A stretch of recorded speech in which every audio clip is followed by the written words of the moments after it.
నాగరిక ప్రజాస్వామిక సమాజానికి ఉండాల్సిన లక్షణం ఏంటంటే ఏ అభిప్రాయాలు ఉన్న వాళ్ళైనా ఒక వేదిక మీద ఉండి మాట్లాడగలగాలి. అది నాగరిక సమాజానికి ఉండాల్సిన లక్షణం. సో ఇక్కడ ఉన్న వాళ్ళందరికీ ఒకటే కన్సర్న్ ఏంటంటే స్వేచ్ఛను హరించకూడదు. ఇక్కడ మాత్రం డిఫరెన్స్ ఏం లేదు కదా ఎవరికి. భావ ప్రజ్ఞా స్వేచ్ఛను హరించకూడదు. భారత రాజ్యాంగం కల్పించిన ఆర్టికల్ 19(1)A కల్పించిన భావ ప్రజ్ఞా స్వేచ్ఛను హరించకూడదు. హరిస్తే ఏం చేస్తారు? కేసులు పెడతారు. నేను అన్నాను అరెస్ట్ చేస్తారని భయమా సార్ అన్నారు. భయం ఉంటే యాంటిసిపేటరీ బెయిల్ పోతాను, పోలే కదా అన్న. ఇంతవరకు యాంటిసిపేటరీ బెయిల్ పిటిషన్ వేయలేదు, వేయను కూడా. ఎందుకంటే నవ్వుతూ అన్నా నా జీవితంలో చాలా అనుభవాలు వచ్చాయి, అసెంబ్లీతో సహా. ఒక జైలు అనుభవం రాలే, అది కూడా పోయి చేస్తే నా ఆత్మకథ పూర్తవుతుంది ఇంకో చాప్టర్ అని చెప్పాను. సో అందువల్ల అరెస్ట్లకు భయపడే వాళ్ళమైతే ఇక్కడ దాకా రాకనే పోయేవాళ్ళం. నేను 30 ఏళ్ల వయసులో యూనివర్సిటీలో అసిస్టెంట్ ప్రొఫెసర్గా ఉన్నప్పుడు Times of India group daily the ఇండిపెండెంట్కు ఒక ఆర్టికల్ రాశారు. అప్పుడు ముఖ్యమంత్రి నెదురుమల్లి జనార్దన్ రెడ్డి పైన glad to see him go అని రాశారు. అప్పుడు చీఫ్ మినిస్టర్ ఆఫీస్ నుంచి వైస్ ఛాన్సలర్ ఫోన్ వస్తే నన్ను పిలిపించాడు. ఏం నాగేశ్వర్ పెళ్ళై 4 ఏళ్ళు అయింది, కొడుకు పుట్టి 1 year కూడా కాలే, ఇప్పుడు మన ఉద్యోగం తీసేస్తే ఏమవుతుంది అన్నాడు.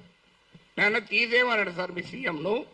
ఒక 30 ఏళ్ళు అక్కడ ఇక్కడ ట్యూషన్లు చెప్పుకొని బతుకుతా, 30 ఏళ్ళ తర్వాత కోర్టులో సుప్రీంకోర్టుకి వెళ్ళి ఈ డబ్బులన్నీ తెచ్చుకుంటే జూబ్లీహిల్స్ ఇల్లు కట్టుకుంటా అని చెప్పాను. ఎందుకంటే నాకు అదొకటే మార్గం కనబడుతున్నది సార్, లేకపోతే లేదని చెప్పిన. అంటే అందువల్ల 30 ఏళ్ళ వయసులోనే భయపడలే, 62 ఏళ్ళ వయసులో భయపడతామా? సో అందువల్ల అది భయపడే ప్రసక్తే లేదు. అరెస్ట్ ఇంతవరకైతే మీకు ఫ్యాక్ట్స్ కూడా చెప్పాలి. ఎందుకంటే ఇక్కడ మాట్లాడిన వాళ్ళు చాలామంది బహుశా టీవీలు మిస్లీడ్ చేసిన రాంగ్ ఇన్ఫర్మేషన్తో కూడా ఉన్నట్టున్నారు. నా దగ్గరికి అరెస్ట్ చేసడానికి ఎవరైతే రాలే ఇప్పటి వరకు, రారని నేను చెప్పను, ఇప్పటి వరకు రాలేదు. హైదరాబాద్కు వచ్చారేమో తెలియదు, మా ఇంటికి రాలే. అయితే అక్కడ తెలంగాణ పోలీస్ ప్రొటెక్షన్కి వస్తే వాళ్ళ ఫోటోలు వేసి మనం మీడియాలో ఆంధ్ర పోలీస్ వచ్చిందని రాశారు.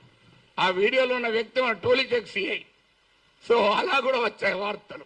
ఆ వార్తలు కూడా ఇట్లాంటి పత్రికల్లోనే వచ్చాయి.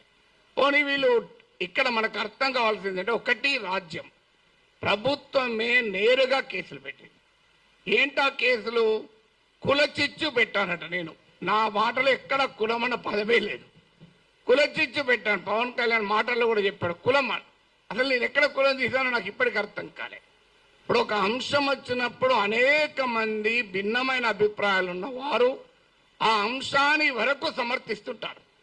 అది ఏ కులం వాళ్ళైనా కావచ్చు, ఏ ప్రాంతం వాళ్ళైనా కావచ్చు, ఏ రాజకీయ భావాలు ఉన్న వాళ్ళైనా కావచ్చు. ఇప్పుడు దీన్ని మైక్ అనాలి. దీన్ని మైక్ అని ఒక కులం వాళ్ళకి చెప్తే మైకు, ఇంకో కులం వాళ్ళు చెప్తే కాదు స్టిక్ అంటారా? ఒక పార్టీ వాడికి చెప్తా మైకు, ఇంకో పార్టీ వాడికి చెప్తా బాటిల్ అంటారా? ఎవరైనా మైక్ అనాలి. సో దానికి కుమ్ముకైనట్టు కాదని. తర్వాత ప్రాంతం అని కూడా తీశాడు పవన్ కళ్యాణ్. ప్రాంతం అని తీస్తే ఎవరు తీశారు ప్రాంతం? నిజంగా ఇక్కడ ఇచ్చిన ఇన్ని సంఘాలు ఉన్నాయి, వీళ్ళు తీయలే. తెలంగాణ సంఘాలు మొదలు ప్రాంతం అనే ప్రస్తావనే తీయలే. ఆ ప్రస్తావన తీసింది కూడా 2 పార్టీల వాళ్ళే. నువ్వు తెలంగాణ వాడివి, ఆంధ్రప్రదేశ్ రాజకీయాల గురించి ఎట్లా మాట్లాడుతావు? అయ్యమ్మ నేను అమెరికా వాడిని, అక్కడ ఓటర్నా, ఆడ మాట్లాడుతున్నా కదా. ఇరాన్ పైన మాట్లాడుతున్నా, ఇరాన్ ఓటర్నా? ఇది ఎక్కడ సిద్ధాంతం అయ్యా? మీరైతే ఇక్కడ ఇల్లు కలిగి ఉంటారు, ఆస్తులు కలిగి ఉంటారు. మేము మాట్లాడకూడదంటే ఎట్లా? తెలంగాణలో ఉన్న పుట్టినవాడిని కనుక తెలంగాణ వాడు కనుక మాట్లాడద్దంటే ఎట్లా? అంటే కులం తీసింది మీరు, ప్రాంతం తీసింది మీరు, మళ్ళీ మమ్మల్ని కులము ప్రాంతం తీశారంటున్నారు. ఎంత ఆశ్చర్యమో చూడండి. ఇక అది కులం చిచ్చు పెట్టారని కేసు పెట్టారు, అక్కడ కులం ప్రస్తావన కూడా చేయలేదు నేను. ఇంకో కేసు ఏంటిది? ఈవెన్ నోటీస్ ఇవ్వకుండా కూడా అరెస్ట్ చేయొచ్చు 3 ఏళ్ళు. ఏంటదా అంటే అల్లర్లు సృష్టించేదానికి పనిచేశారట. నేను ఇప్పుడు ఈ ఇన్సిడెంట్ జరిగి 10 రోజులు అయింది. ఎక్కడ అల్లర్లు అయింది? 2 దోమలు కూడా ఎవరు చంపలే, 4 ఈగలు కూడా చంపలే. అల్లర్లు ఎక్కడే? పోనీ 2 కుక్కలు కొట్లాడుకున్నాయా? అని ఏమో ఏంది మీకు అల్లర్లు సృష్టించారు. అదే కాదు, ప్రజా జీవితాన్ని అల్లకల్లోలం చేశారట ఒక కేసు. జోకేంద్ర వాళ్ళు పెట్టిన కేసులు మనం నవ్వొస్తాయి. మీరు ఎంతమంది చూశారో తెలియదు నాకు ఎఫ్ఐఆర్లు. ఆ సెక్షన్ నేను చూస్తే ఆ లాలోనే ఉంది, this section is not applicable for words అన్నాడు. మరి నేను వర్డ్స్ కాకపోతే ఏం మాట్లాడినా బాంబులు వేసినా? ఇంకో దగ్గర this section is not applicable to the statements అన్నారు. నేను మాట్లాడేది వర్డ్ స్టేట్మెంటే కదా.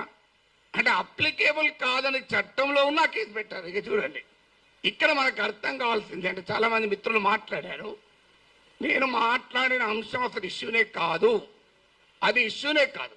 నన్ను కులం అన్నారు. ఇప్పుడు ఇంతకుముందు విమలక్క గారు చెప్పారు, నేను ఏ కులంలో పుట్టాలనే హక్కు నాకుంటే, అది అవకాశం నాకుంటే అది నేను డిసైడ్ చేసుకుంటాను.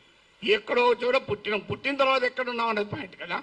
చిన్నప్పటి నుంచి అణగారిన కులాల కొరకే పనిచేశాను తప్ప అణగారిన జాతుల కొరకు వర్గాల కొరకే మాట్లాడాను. ఇక్కడ కాదు, ప్రపంచంలో ఎక్కడ అణిచివేతుంటే అక్కడ మాట్లాడాను. ఇక్కడ కాదు, ఏ వెనుజులాలో నా కులం ఉందా, నా ప్రాంతం ఉందా, వెనుజులాలో అణచివేత గురించి, క్యూబాలో అణచివేత గురించి మాట్లాడాం, కొలంబియాలో మాట్లాడాం. అక్కడ ఎవరి కులాలు ఉన్నాయి, ఎవరు ఏమున్నాయో మాకు. సో ఎక్కడ అణచివేత ఉంటుంటే అక్కడ మాట్లాడతాం. సో అందువల్ల ఇక్కడ అసలు విషయం ఏంటి అంటే, ఇంతకుముందు చెప్పారు మన మిత్రుడు రఘు చెప్పాడు, అసలు విషయం ఈ ఇష్యూనే కాదు. ఇష్యూ ఏంటి, ఆంధ్రప్రదేశ్కు విశాఖపట్నానికి రైల్వే జోన్ ఇచ్చాడు. ఆ ఇచ్చినట్టే ఇచ్చి ఆదాయం వచ్చే కిరండాల్ కోరాపూట్ లైన్ తీసేసి ఇచ్చారు. ఆ లైన్ను ఒరిస్సాకు పంపించారు. ఆంధ్రప్రదేశ్లో ఒక్క రాజకీయ పార్టీ అడగదు. నా పైన గంట సేపు డిబేట్ పెట్టే టీవీ ఛానల్ కూడా అడగవు. విచిత్రం ఏంటంటే, అయ్యా మరి ఈ రైల్వే జోన్ ఇచ్చారు, ఆదాయాన్ని ఇచ్చేదాన్ని తీసుకువెళ్ళి ఒరిస్సాలో కలిపారు, ఇది అన్యాయం కదా అని ఒక్కరు అడగలే. నాగేశ్వర్ పైన 1 అవర్ డిబేట్ పెట్టిన వాళ్ళకు ఆంధ్రప్రదేశ్ ప్రజల కోసం అవసరమైన ఈ ఒక్క టాపిక్ మీద ఎందుకు డిబేట్ పెట్టరు? ఆన్సర్ లేదు. ఇక మీకు మచిలీపట్నం పామర్రు ప్రాంతంలో మీకు విలువైనటువంటి ఆయిల్ అండ్ గ్యాస్ నిక్షేపాల్ని ఓఎన్జీసీ కనుగొంటే అత్యంత చరిత్ర జరిగిన దుర్మార్గ చరిత్ర గల వేదాంతకి ఇచ్చేశారు. తూత్కుడిలో ప్రజల్ని చంపినటువంటి వేదాంతకి ఇచ్చారు. ఇది ఆంధ్రప్రదేశ్లో ఏ ప్రధాన పార్టీలు రెండూ అడగలే.